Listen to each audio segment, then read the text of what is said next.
We are going to be in the book of Deuteronomy, Genesis, Exodus, Leviticus, Numbers, Deuteronomy, and we'll be starting out around chapter 30, 31, but we're going to wind up really spending time in chapter 34, ending the series that we've been in called Getting Through What You're Going Through, Lessons from the Life of Moses. All of these are available in case you've missed any. There's been, including today will be 12. They're all available on our YouTube channel, so you'll be able to get them there. So before we do that, let's pray. Father, as always, we pray that the words of my mouth and the meditations of our hearts will be acceptable in your sight, O God, our strength and our Redeemer. We thank you for it in Christ's name. Amen. Well, I have to admit that I'm a boxing fan. I've been a boxing fan longer than I've been a professional wrestling fan. Now, don't anybody come up to me and tell me wrestling's fake, because I know that. But so are your Hallmark movies, okay? They're not real either. Nobody leaves a big job in New York, meets a guy, in a small town, and they get married and they sell Christmas trees the rest of their life. That's not real either. So I got it. So anyway, I know I just destroyed every Hallmark movie ever, the entire plot, right? Anyway, so I've been a boxing fan for a long time, so I've been anticipating the fight that occurred this past Friday evening between Jake Paul and Mike Tyson. I followed Mike Tyson throughout and way back with Muhammad Ali, so I was anticipating this thing. Now, what I didn't anticipate was what everybody else had trouble with, and that was Netflix buffering. I think mine's still buffering at home. I told somebody I have no idea how the fight ended because it's still, but I actually had to go to my iPhone, and I was watching the whole thing, and I was like, yeah, the 27-year-old versus the 58-year-old or 54, however old he is. I was like, wow, this is going to be really interesting. And of course, Jake Paul saying, I'm going to knock him out. And Mike Tyson said, I'm going to knock him out. And I watched this whole thing go on for 8 rounds. And I was watching it very closely. And I thought, I wonder what's going to happen. And I kept hearing the 10-second bell before the 2-minute bell. You'd hear the 10-second warning bell that it was almost over. And I heard that throughout all of the fights that I watched. And so we were in round 8, and the crowd was clearly on Mike Tyson's side. And all of a sudden, at the 10-second, when the 10-second bell hit, I watched Jake Paul, who had been fighting, he stepped back and dropped his gloves, and he looked at Mike Tyson, and he went like this to him, and then he bowed to him again. And Tyson's standing there with his glove down, like, I don't know whether to punch this sucker and take him out now or not. He didn't. And what I realized happened, and they talked about it afterwards, that Jake Paul says he made a decision, easy to say that now, that on the spot, that he thought he could have knocked him out, but he refused to because he was such a legend, and he didn't want that to be Tyson's legacy. And I thought, wow. And I would say there are probably going to be a whole lot of people that would have been really ticked at Jake Paul. It would have really impacted his brand had he actually knocked Tyson out. Of course, the joke is now that he's now challenged Jimmy Carter to a fight because Carter's 100. So I don't know whether that's that's the case or not. But it's interesting because when you hear the name Mike Tyson, many of our younger people will go, yeah, man, he's been on podcasts and he's done this and done that. What a lot of them don't know is that Mike Tyson was in jail for 4 years. Mike Tyson was on 6 years of probation. Mike Tyson's been thrown off of flights. He's gotten in fights. Mike Tyson's lost a fortune. He's gained a fortune. He's got a number of children by different women. And I could go on and on. Of course, the most famous thing, and now they make a joke at it, is when he was fighting Evander Holyfield and he bit his ear off, And there's now a commercial where he comes to Evander's home. He goes, I'm sorry, Evander, here's your ear, and he opens up a box. So they've made fun of it now because he's lived long enough and he's recouped his image enough that he's going to be remembered as somebody that was a great fighter. And in the end here, wound up being a decent human being and turning everything back around. We don't always get that opportunity. I want to ask you this because when the credits roll on life, how is yours going to have ended? We can hear about all the celebrities and the boxing people and legacies and all of that, but all of us are one day going to have the credits roll. You know what happens when the credits roll? Most of us now, what we would used to walk out of the theater, now if it's one of those Marvel movies, we're waiting to see if they're going to set up, or we stop if it was a comedy and go, okay, maybe there's a blooper reel.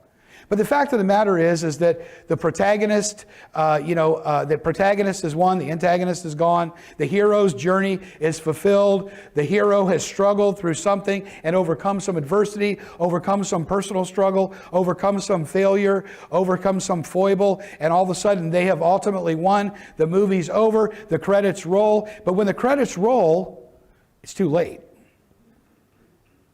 because the movie's done. Show's over. The journey's finished. But we don't like to think about that, do we? Nobody likes to think about what's the end going to be like, how is it going to end, and when. The fact of the matter is, none of us know that. We don't like to think about it either. And my question is, why? Why do we not think about this? And it's interesting because I think there's a couple of things that when we think about it that we can look at. I thought about 4 of them specifically. Number 1 is we are preoccupied with phone calls. No, I'm just kidding. We're preoccupied. Sorry. See, sometimes you just have to get the flavor in person, folks. I'm sorry some of you are somewhere else, but anyway, we're preoccupied with getting by and getting through. You think about life sometimes. We get so preoccupied with what's going on in front of us that and so caught up with what's going on in the moment that we're not looking at the big picture.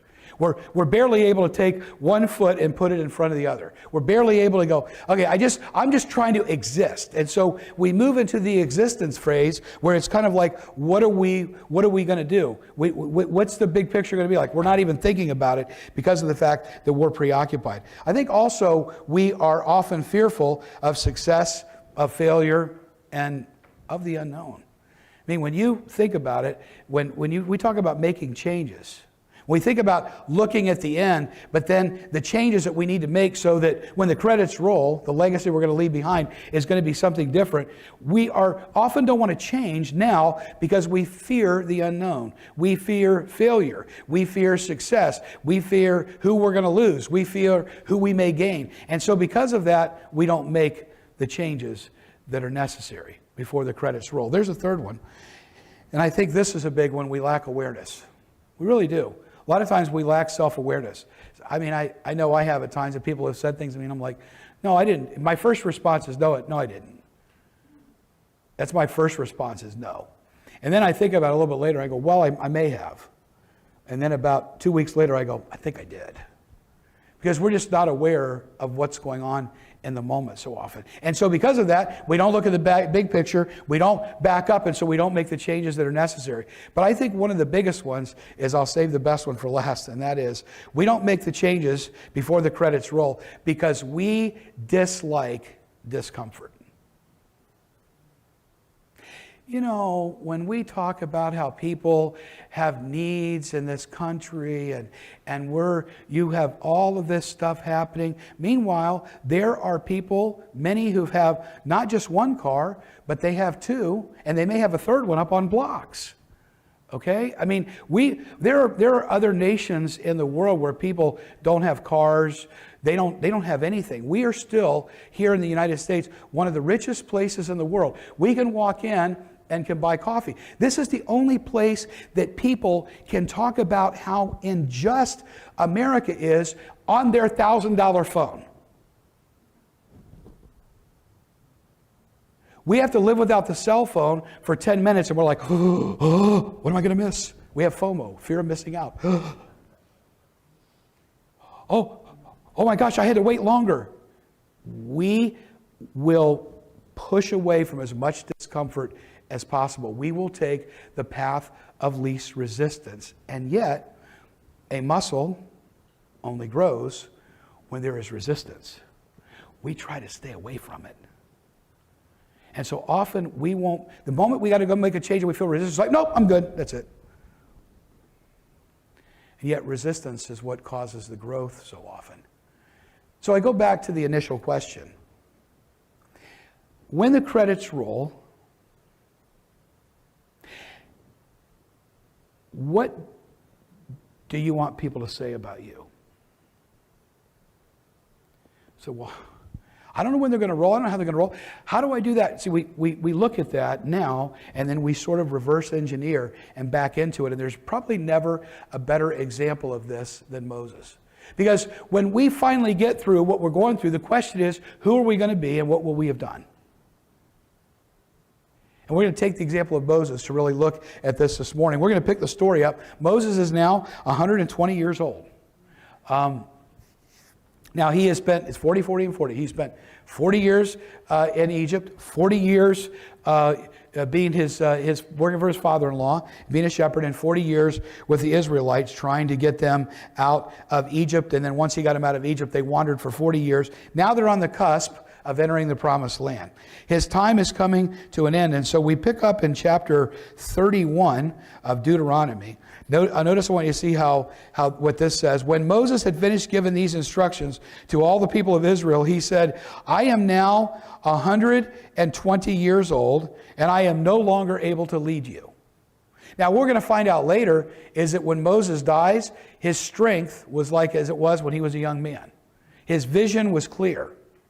He's not able, his time is done, and so somebody else has got to take over because now they need a different leader. They needed one who could give instruction. They needed one who could give them guidelines. But they're now going to need one who's going to be able to be a general, who's going to take them in and be the conqueror. And so he says, I'm 120, I'm no longer able to lead you. The Lord has told me you will not cross the Jordan River, but the Lord your God himself will cross over ahead of you. He will destroy the nations living there, and you will take possession of their land. And then he says, Joshua will lead you across the river, just as the Lord had promised. Now, I want to take a moment because, and we're not going to spend any time over in the book of Numbers, but there's two things that are happening almost simultaneously. If you go over to the book of Numbers 27, and you could read this later, there's more emphasis on what he does with Joshua. Because what you have is, he is simultaneously instructing the people, look, here's your guidelines. We've been trying to give you guidelines, and every time you've gone outside these guardrails that we've given you, you've failed. You've wandered, you've blown it, and he even predicts later that Israel's going to do it again. And you will see throughout their life until Jesus comes that they're constantly in exile because they're worshiping other gods and they're doing other things. And he says, here's the guardrails, here's the guidelines. You stay within these things and you're going to be okay, but you won't be. Because you won't be able to stay within these guidelines. So he gives them the instructions and he even writes them down. But simultaneously, before this, he's gone to God and he says, and we read this in Numbers, he's like, God says, okay, you're done. Your time's at hand. Time for you to go. And Moses says, but God, what's going to happen? These people are going to need a shepherd. Moses is still thinking in terms of a shepherd, because that's what he was. They're going to need somebody to guide them, God. Who is it going to be? Now, it's really funny because often we can't see what's right underneath our nose. I mean, he knew Joshua. Joshua and Caleb were the only ones that made it. Now, he wasn't even going to get to enter the promised land. Aaron's gone. Miriam's gone. Everybody's gone. Joshua and Caleb are still there. And Joshua has been literally one of his right-hand men throughout this entire process and has stayed faithful. He was one of the ones with the can-do attitude. And God says, all right, Moses, listen, it's going to be Joshua. Joshua's probably thinking, why didn't I think of that? The guy's been right here the whole time, you know? He's right. He's ready. But he says, here's what I want you to do. I want you to bring him before the entire Israelite nation, and I want you to recognize him. And I want you to lay hands on him. And I want you to transfer a little bit of your authority to him. And that's what it tells us later in the book of Deuteronomy, that what winds up happening is he's sort of passing the torch. And it's interesting because they needed that consistency. They needed that authority. And we find out in chapter 34, verse 9, that in the midst of all this, and we're not going to go there right now, but we'll read it later. But later we see that he literally took his hands and laid his hands on Joshua in front of the entire assembly. First, transferring some sort of authority, giving him affirmation, empowering him, and saying, look, you followed me. This is the man that God has chosen to lead you out. And to lead you out of here and into the promised land. I'm not going to be here. Y'all know I lost my temper. Y'all know I struck the rock. And y'all know that God said, I'm going to get to see it, but I'm not going to get to enter it. So here's Joshua getting through what he's going through, and all of a sudden, it's no longer about his goal, because he's met his goals. But what Joshua, or rather what Moses is recognizing, is that he is really a subplot in God's bigger plot. That it's not about his goals, it's about his role. See, we often make it about our goals. These are the goals that I want to meet, and we don't realize that we're playing a role in God's bigger plan. And all of a sudden, Moses says, well, wait a minute, I got to leave this legacy behind, because they've got to go in. I'm not going to lead them in. So first of all, I've got to instruct them. And we find out that he wrote all the instructions down. So they had them in a book. We can go through, okay, what do you do here? What do you do here? What do you do here? He writes the instructions down. And he says that they're going to need somebody to lead them in. God who? And God says, Joshua. And so he lays his hands on Joshua, and he basically, in the end, he winds up transferring that authority to them. And then he winds up, when all of this this happens, he lays his hands on them. The third thing he does is quite interesting, and we're not going to actually read this, but in Deuteronomy 32 and 33, he pulls all the people that they're together. They're there tribe by tribe, all the tribes. And he goes to each tribe and he blesses them. And he says something positive about each one of the tribes, about what God's going to do through them, about who they are. And what he's doing is he's instilling, what he's doing is he's instilling hope in them. He's not seeing them as they are, but he's blessing them and telling them, here's who you can be. Man, that is so important. We see that through psychology, through so much research has been done about us, the words that we speak to our children, whether they're words of blessing or words of cursing.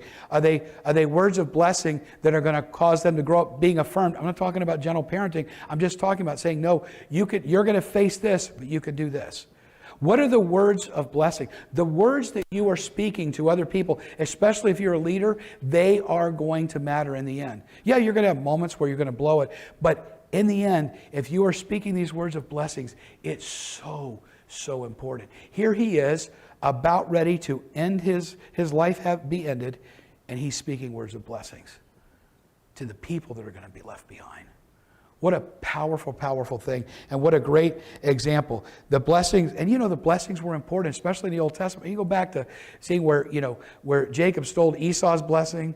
You see where Abraham blesses Isaac, and we see Jacob blessing all of the 12 sons and the tribes. It's incredible. You see the blessings happening all the way through, because they're literally giving them these words of hope, giving them affirmation, telling them who they could be. And so in the end, and we're going to go to chapter 34, and I want to spend a few moments here. We're going to camp here now, Deuteronomy chapter 34. The final chapter in this final book. Moses now goes up to Mount Nebo. Now, I want you to see this.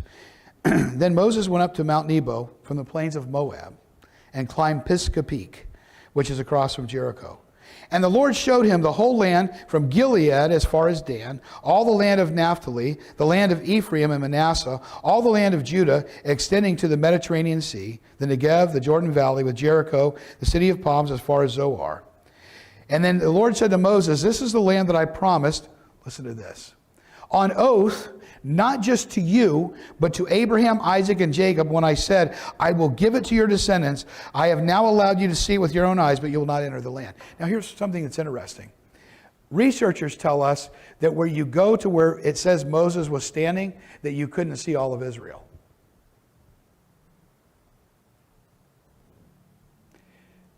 Most believe that this was a miraculous thing that God did, where, remember when Jesus was being tempted and it said all the kingdoms of the world were showed to him by the enemy, all at one fell swoop? God allowed Moses almost to see a light show. He sees the whole thing just coming before him, every part of this land, as far as he could possibly see, and even further, because God does this miracle and shows it all to him. He says, no, you're not going to enter it, but look. You're here. Moses, you've played a vital role, but you're done. Your credits are about to roll, but guess what? this is continuing. Because I'm going to do what I said I was going to do. And then notice these words, which are so incredible. So Moses, not the leader of Israel, not the one who did great miracles, not the one who parted the Red Sea. Moses, the servant of the Lord, died there in the land of Moab, just as the Lord had said. Now wait, you ever notice this in verse 6?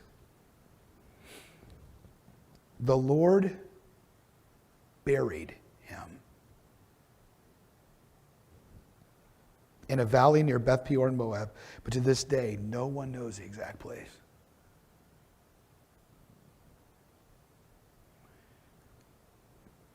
God himself had such respect for Moses that he wasn't going to leave the job to anybody else. He buried Moses. And in a place, not so that people would come and worship the ground that he was buried in. Nope. God buried him. And the people knew it. Because there was not going to be another one like Moses. It reminded me of this time I had to do this wedding, and I found myself, the groom rented the Versace mansion. I had never been there, nor have I been there again. Was never invited there again. You know, not that my name's up on a wall or anywhere, but I remember that I was standing there. We were going to do the rehearsal, and I'm out there on the steps, and I'd see people come by, and they'd go like this, and they'd walk away, and I'd see other people come by, and they'd bow, and I'm standing on the steps thinking, Then I realized it wasn't me. I'm just kidding. I was standing on the steps right above where Johnny Versace had gotten shot. And these people looked at it as this incredible place of maybe getting power and strength. And they would go and they would worship the site. And I thought, whoo. And then when I realized what was happening, I moved away real quick. I looked it up later because there was actually pictures of where it was on Google. And I went, ooh, I was standing like right there. It kind of creeped me out, you know. But they were actually worshiping the place. And so God does not want them worshiping the place. He wants them worshiping him. But they got the picture that Moses was some special attraction to God. That he was handpicked and hand-chosen. And notice what it says. The people of Israel then mourned for Moses on the plains of Moab for 30 days until the customary period was over. Now get this, they don't give him any more time. Customary period of mourning is over. For 30 days they stood there and they mourned the death of Moses. And then watch what happens when the credits roll. Joshua the son of Nun was full of the spirit of wisdom, for Moses had laid his hands on them. So the people of Israel obeyed him, doing just as the Lord had commanded Moses. And then here it is. There has never been another prophet in Israel like Moses. Listen to this. Whom the Lord knew face to face. Now, it's really interesting because when God had an issue with Moses and Moses needed to talk to God, it was a face-to-face thing.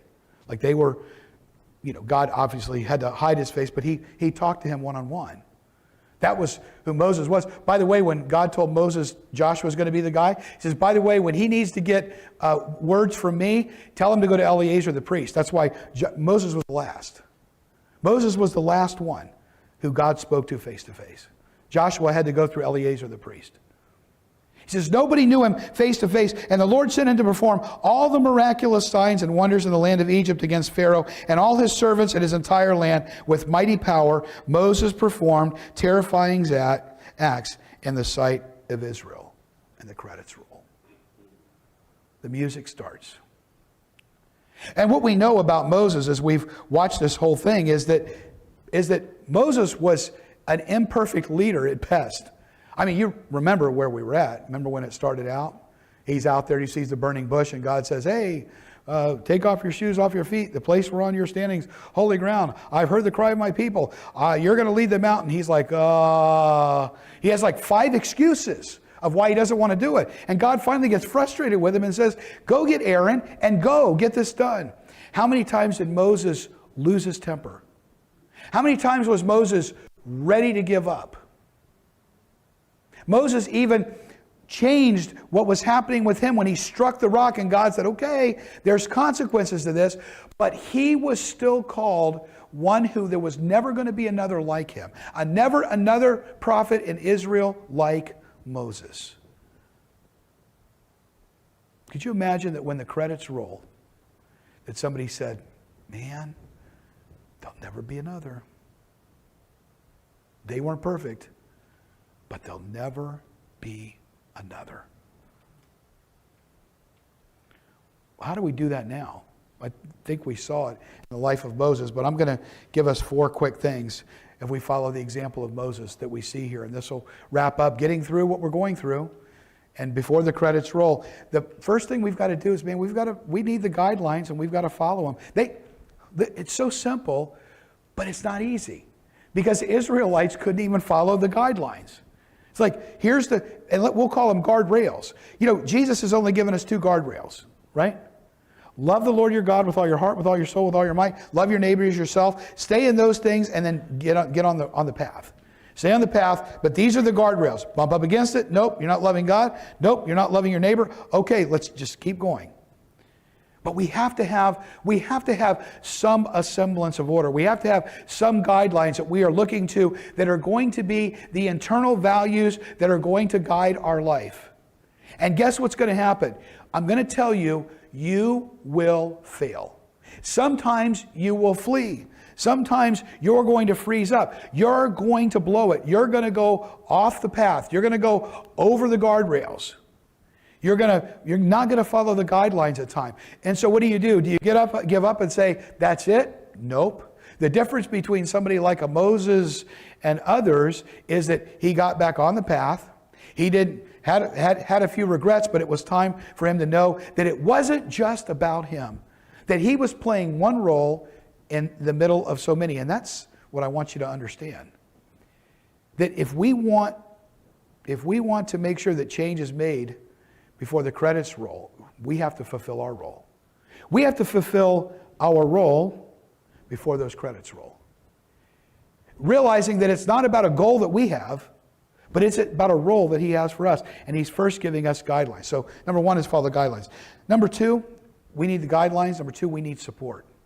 I don't know why we keep missing this, because church for so long was the ritual thing. We come into a building. The building is the church. The church is something we go to. But can I tell you that the Bible never supports that at all? The church is the people. It meets in a building, but you are the church.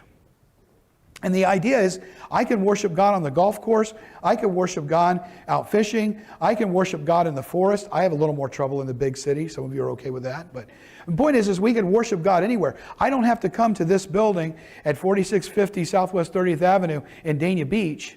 I don't have to come here to worship God. But what I do need is I need you as a community. We need one another for support. It's been said that everybody needs one of 3 people in their life. They need actually all 3. We need a mentor.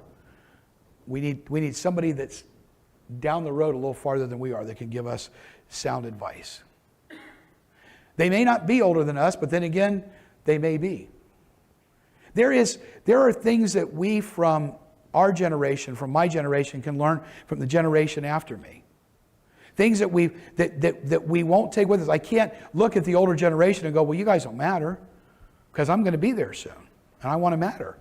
But I realize there's experiences, a wealth of experiences that I bring to situations now, just because I failed a lot, and just because I've made a lot of mistakes, and I've learned what not to do, that I can maybe take to the next generation and say, no, don't go there. You go make your own mistakes, but don't make mine, so we don't do this twice.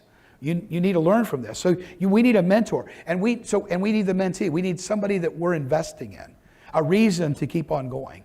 It could be our children, our grandchildren. It could be an organization. It could be employees. It could be any number of them. But we need somebody else to be giving this to. Moses was doing that with Joshua over and over and over again. But we also need that motivator. We need the cheerleader. We need the corner man. I was talking about Mike Tyson. One of the things they said that probably contributed to his downfall early on was Cus D'Amato, who was so close to him, passed away, and it was like his anchor was gone.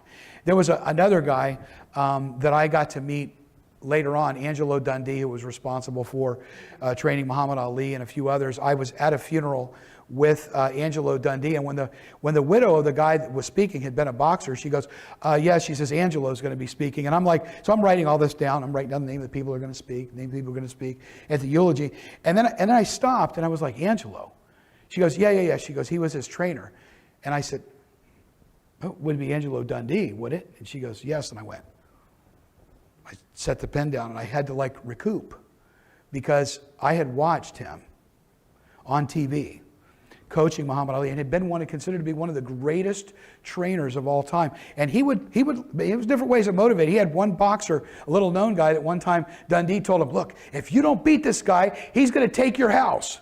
I don't know why he knew that that's what the guy needed to hear. He went in and he won because he was afraid the other dude was going to take his house. I don't know why he thought that was good, but it worked.